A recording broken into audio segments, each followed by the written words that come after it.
views and opinions expressed in this program are those of the participants and do not necessarily reflect the views of BronxNet or the program underwriters.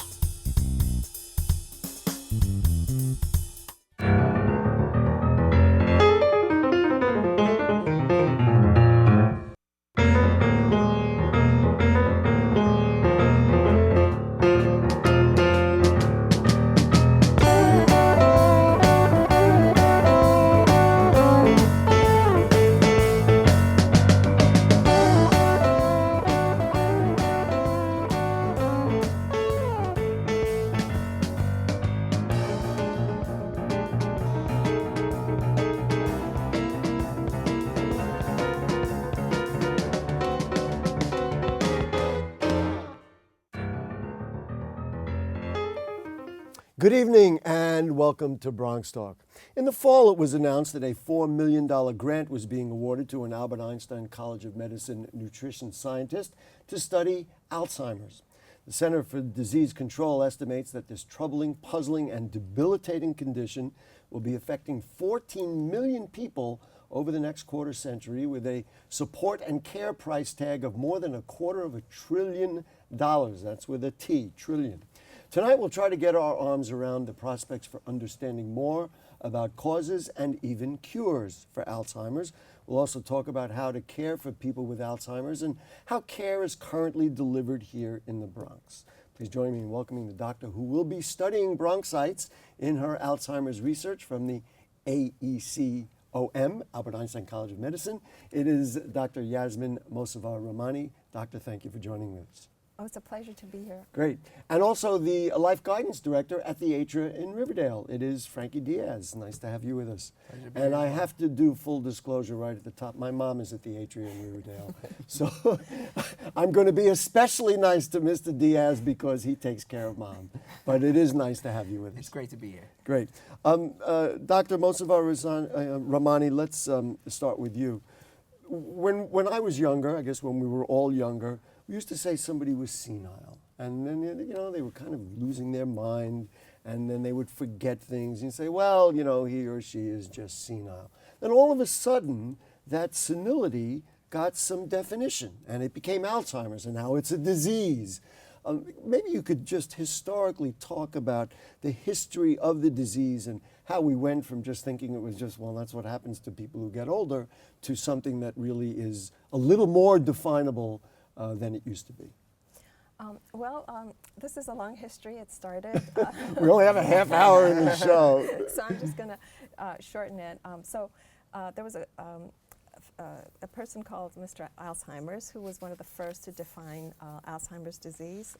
He had a patient who came in and had all these, what we all call Alzheimer's disease type symptoms, and he started defining it. But what happened over time is that we found that, and right now, over 10% of people over age 65 years and older have Alzheimer's disease or related dementias. So it's a real growing problem, as you mentioned, and in the year 2050, we estimate that the cost for caring for Alzheimer's disease patients and related dementias will be about $1.1 trillion.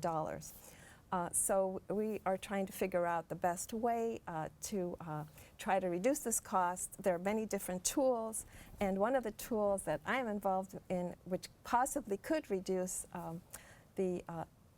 maybe prevent or delay the incidence of Alzheimer's disease and related dementias, is diet. Mm-hmm. So what I'm focusing on is trying to see whether a certain healthy dietary pattern can reduce risks for just cognitive decline in general, because it's not that you wake up one morning and you have Alzheimer's disease or dementias. It takes several decades to develop it. So we think the best way to handle this is to look at... one of the elements would be to potentially look at nutritional aspects of it.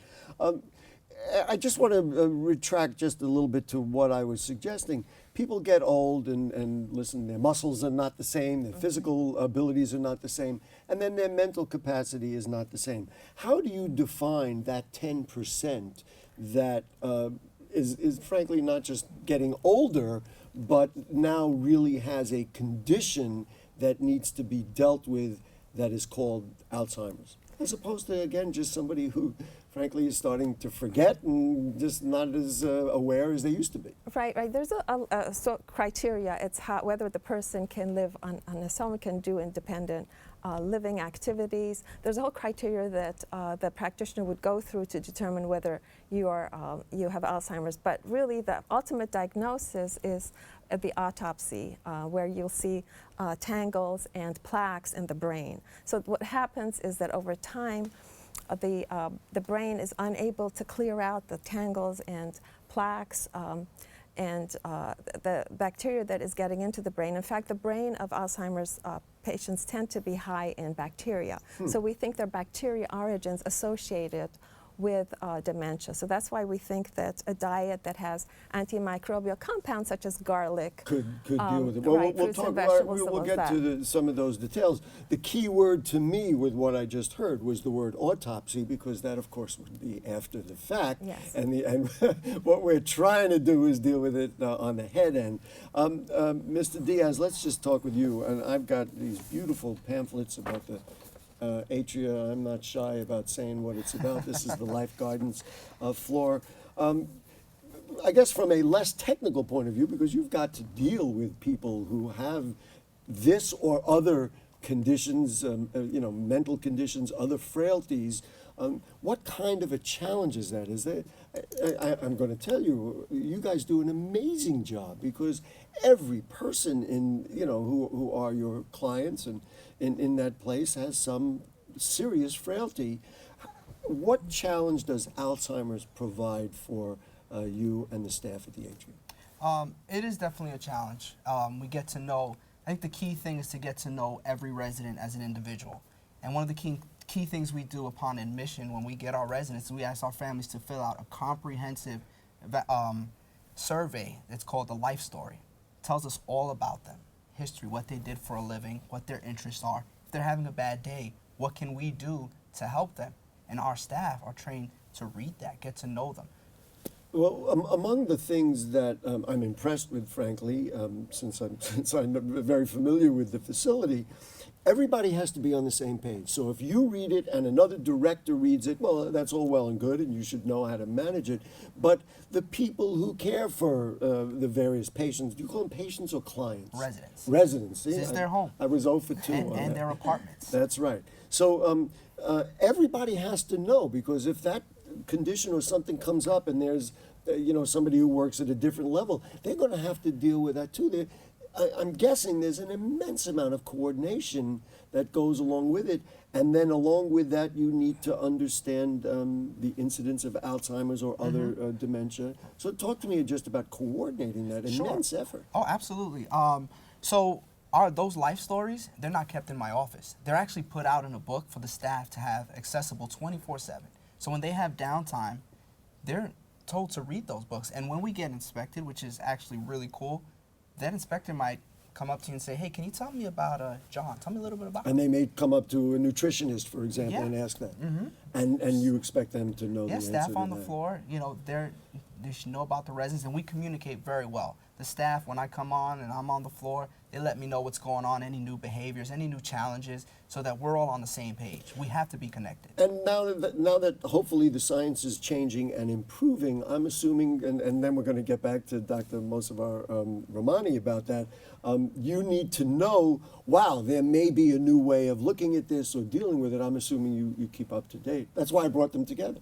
Yeah, Atria as a whole, they're great with coming up with new in-services and trainings with what's new and what's going on in the community and what's going on with the Alzheimer's community. Right. And one of the things we're going to do before the end of the program, they have some games and things that they do, which we're going to see what they are. Yeah. And I think, part of this is instructional for viewers, because maybe, if they're not in a residence like the Atria, that maybe you'll be able to use some of these things or adapt some of these ideas. Doctor, let's talk about the study. So one of the things that interested me greatly when I heard about it was that you're studying Bronxites. You're going to be studying people, at least as I understand, from Co-op City. Yes. Is that just convenient because Albert Einstein is near, that part of the East Bronx? Or is there something in that population that makes you say this makes it ripe for a study like this? That's a great question. Well, Albert Einstein College of Medicine has had a history of doing studies in the Bronx and also in Co-op City. We would like to acknowledge the great participation of the Bronx residents. Co-op City has been involved in several Noted. studies. I'm checking off the No, we box, really but appreciate it we've because noted that. these studies take a long time. They take a lot of their time, but they've not only produced incredible results. The Women's Health Initiative was a big study. We started in the 90s, and we have all kinds of results that have impacted not just this nation, but worldwide. So we really acknowledge their support. The reason we're doing the study in Co-op City is that we wanted to have participants in the study who would be able to stay in their communities for at least 3 years. Co-op City residents own their homes, so they tend to be kind of stable, right, so they'll right. be there for 3 years. Also, our study requires a lot of the participants. They need to change the way they're eating. So, this is a clinical trial, a randomized clinical trial. So some participants will be randomized to the arm where they have to change the way they're eating to a healthy dietary pattern. That's Healthier, eating yeah. fruits and vegetables and whole grains and fish and nuts and garlic and whatever. That are these are antimicrobial type, anti-inflammatory type of a diet. And the other group will also get attention on aging issues, on things like how to help create a house that where you won't fall.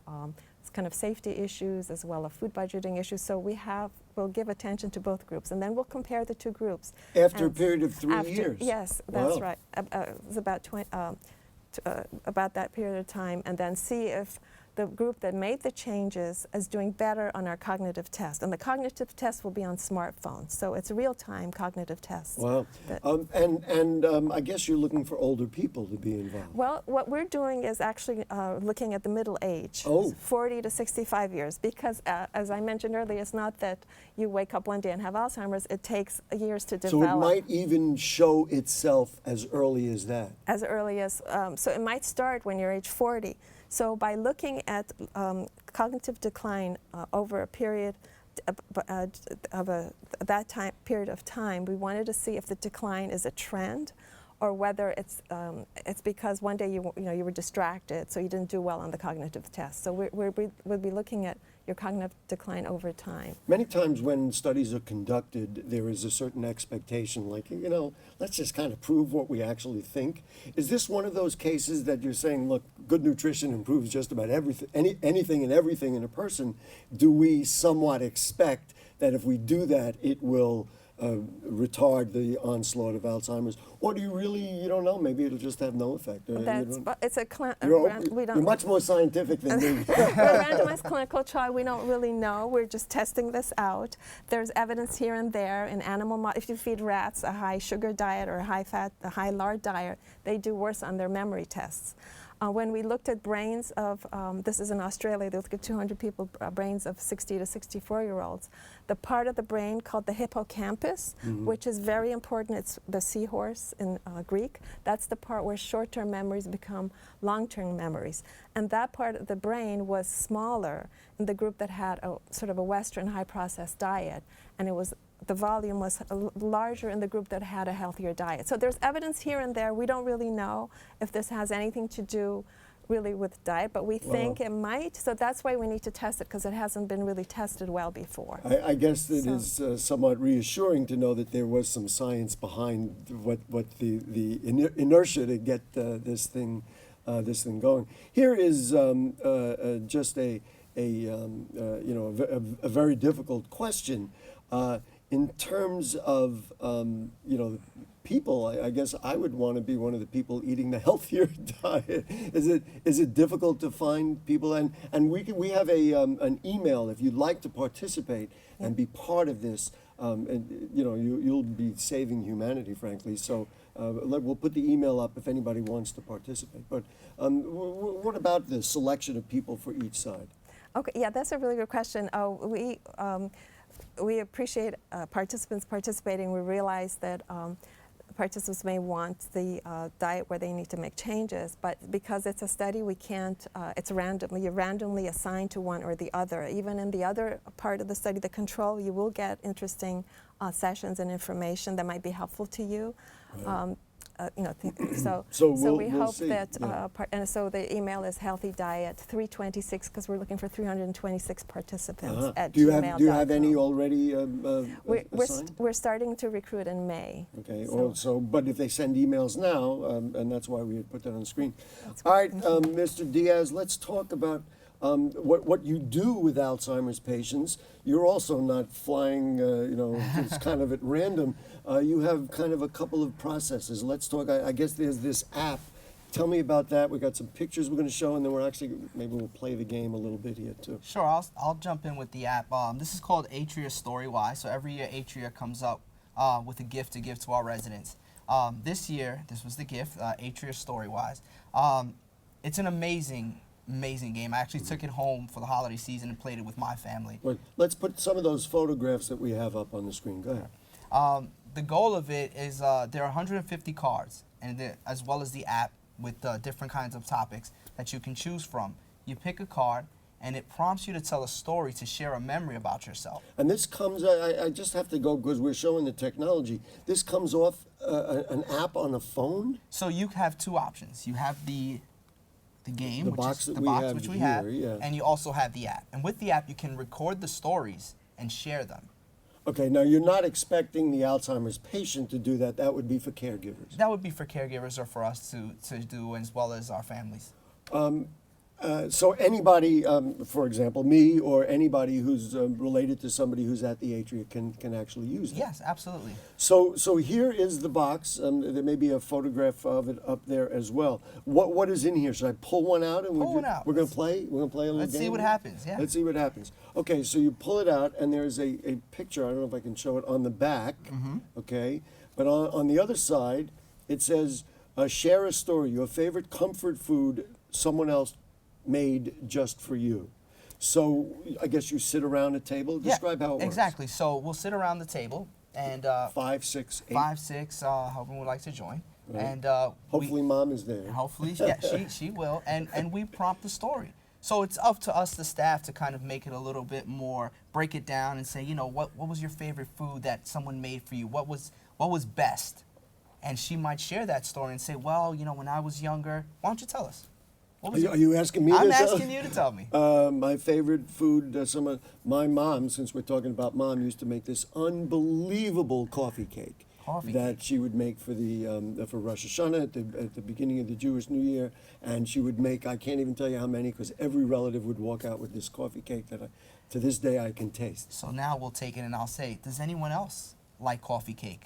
Tell us about what was your favorite dessert, and now a discussion starts to unravel. Why? Listen, this is a fun thing for anybody, even children, to talk about their family or their home. Why is this appropriate for Alzheimer's patients or elderly people, even with dementia? Because a lot of times our Alzheimer's patients, in a moment, if we can get them in a moment and cue them and set it up, we can unravel something.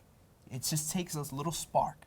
They might be on the brink of a story, on the brink of something to share. And if we ask the right question, if we go through the right channel, who knows what can happen? Because in their daily lives, they're getting up and eating and being cared for and all the other things that you do with them, those things never seem to come up. But inside them, it still exists. I'm just guessing. Long-term memory, short-term memory is the most effective. Long-term memory, especially through music, and our program we call it a legato program, through music, it can be triggered, long-term memory, and we just have to find a way to activate, and that's getting to know them, knowing their history, as I told you, through the life story, our memory boxes, which you've seen, that are fabulous. That in other words, they put a box in front of each room that has little objects that will inspire some memories that people can relate to. I'll share a little story about our memory boxes. So, as you said, our memory boxes every room has a memory box, and we encourage our families to make them specific and genuine. That's to that resident. So, your mom has Mickey Mouse and Dorothy from Wizard of Oz, right? Because that's what our mom favorite liked. movie. Yes, it's true. So one of our activities that we have on the memory care floors is called Walking Tall. And what we do is we get up and we walk down the hallways. Physical exercise, very important. We walk down the hallways and we stop at each memory box. So we'll stop it and we'll say, let's just say John has seashells in his memory box. Say, John, well, what do these seashells represent? They're beautiful. And maybe that might spark a memory for John. And John might say, oh my God, every summer we went to Bermuda and we spent it with my family and the kids went. Best time of my life. And that passes the time or actually addresses the condition, or both? Both, because it's fun, it's enjoyment, and it's also triggering memory, and it's also giving that sense of accomplishment to share your story, to feel like you're giving back and you're sharing an experience. I mean, that's amazing. And so again, reaching out to people watching, and we all know people who are, hopefully they're getting older and they're staying alive and as healthy as can be. These are the kinds of things you could even do in your home. Absolutely. If they're not fortunate to be in a place like the Atria, but you could do that. Dr. Mossavar-Rahmani, I'm just curious, what do you think, what do you make of that? Is this a good way to deal with Alzheimer's? Do you learn something from this? Absolutely. I think that's wonderful. Anything to stimulate the long-term memories, whether it's physical activity, whether it's storytelling, just bringing family together. As the more interactions, it makes all the neurons in your brain connect better. I mean, basically that's what nutrition is doing, the same thing. It's trying to make the connections work better.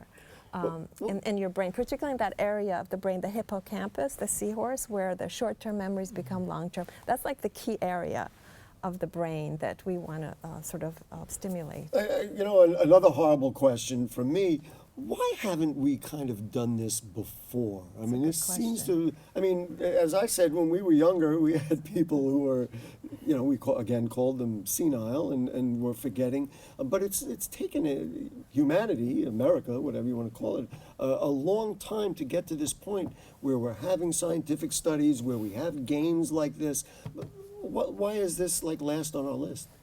Well, science is finally science is a great question. Science is finally moving forward, trying to tackle it. I think once they realize the cost, as you mentioned, in 2050 we have to spend $1.1 trillion. Right. That's like double what we're spending on the defense budget right now. So we have to now. I think it's the realization of the cost that's getting people to think about. We really need to do something about Alzheimer's. I mean, $259 billion in 2016 is a large number to pay for, and not only that, what it does to families who have to take care of. Do you believe, from a purely clinical scientific point of view, that we are going to cure this? In other words, whereas you get the polio vaccine, we've done pretty well with that, and there are other things we've cured. Or is this the kind of things we just will manage, maybe understand it earlier so we can deal with it earlier, maybe be able to introduce some games like these earlier if we have a sense that somebody is in that direction?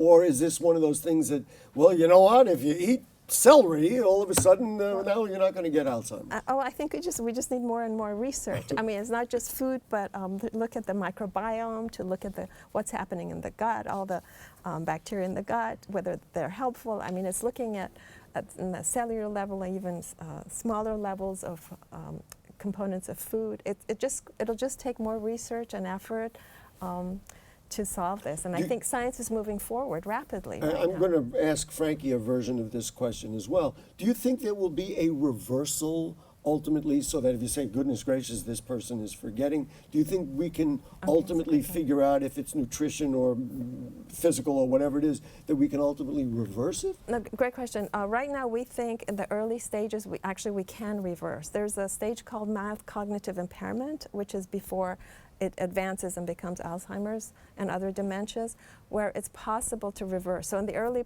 stages, by nutrition, physical activity, there's some evidence that we can reverse it at the early stages. It's harder in the later stages when they're late Alzheimer's. If they've forgotten something, it's hard to remind them of something that may be gone. So it's very possible, and science is moving forward rapidly. So the more resources and effort we put into solving this, we can ultimately possibly just not have memory decline. Wouldn't that be lovely?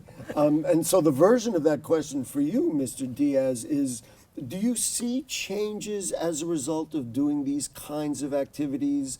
In other words, you say, wow, so-and-so is maybe not forgetting as much, or all of a sudden they're having a couple of better days or a couple of better weeks because they're able to, conjure up their families or something they loved when they were younger.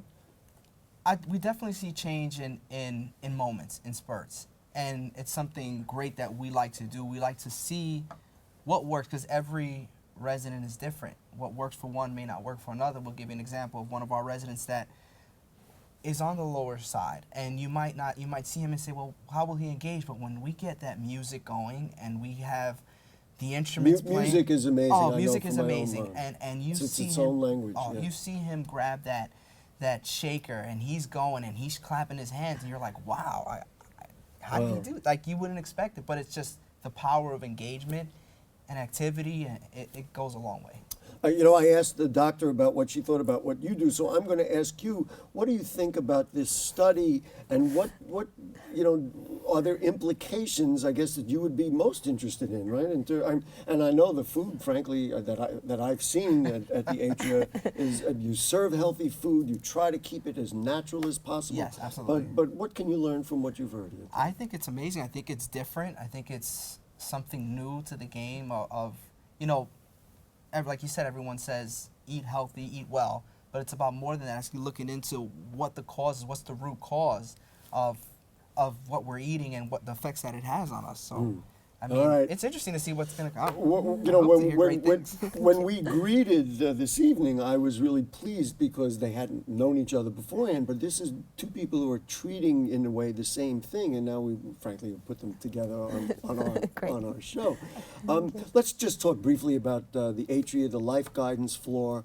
As you know, my family has been very pleased, and I am just forever amazed. I mean, I'm going to show folks, I'm not shy, as you know. Look at the list of activities. 7 days a week, you've got to do it, because these are activities that go on every single day for seniors. Just talk to me about the Atria and what makes it so special, and how you're able to do this, serve good food, care for people individually. I'm very impressed, frankly. So am I. I mean, Great answer. I love working for Atria. It's been a pleasure. It's really about quality. It's really getting to know who our residents are on a personal basis. All these activities that you said, they're subject to change. We get a new resident and we find out they have a great interest. We had a former music critic. And so you did some more. So we started giving him the chance to share that. Did we put up? I wasn't watching. Did we put up the contact info for Atria so people? He said they did. Okay. So we'll make sure to do that. Dr. Mossavar-Rahmani, let's you're working on it now. You're making your plans. And then you will be working with people in the Bronx from Co-op City. Yes, from Co-op City. And anybody who wants to participate will. They can email. They can also. We have a phone number. The email up. Oh, what is that phone number? It's 718-430-3823. Okay, 718-430-3823. And we've got information going on the screen. And so will there be, do I get you back here for an update, or I got to wait 3 years to do that? I'm happy to update you. We won't have results, however, till the end of the study. But you'll be able to get a sense of how it's going. How often will people be monitored? See, they have to come to the clinic 4 times. Every 9 months, they have to write down what they're eating using their smartphones. Right. They'll be assessed. Their cognition is assessed both in clinic and through the smartphone. But we won't have results because it's a randomized clinical trial until the end of the study. All right. So in a couple of years from now. We're going to close with share a story that this object brings to mind, and it is a picture of an ice cream sundae. And I will remind people that I ate this whole ice cream sundae. Good night.